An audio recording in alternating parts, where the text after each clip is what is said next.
Welcome to Sweet Life Beat Life. We hope this video helps. You begin by making your hands damp, not soaked. Wipe until water beads remain on fingertips. Place yourself at a comfortable bench height so your forearms are parallel to the keyboard. This stabilizes balance and prevents sinking. Then set a neutral wrist and curved fingers, aiming fingertips at the keys to increase friction. Once done, lightly lower a finger to a key and feel how the tackier skin gives more grip. This is your starting contact point for controlled wet hand playing.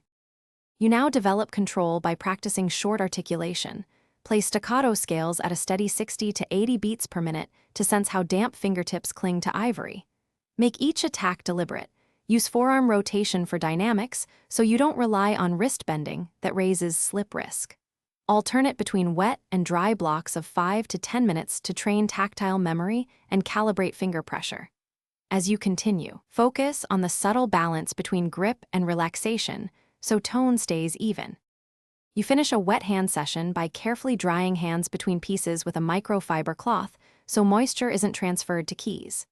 If you still experience slipping, reduce the contact area, play on the very fingertip pad instead of the whole digit, and slightly decrease downward pressure.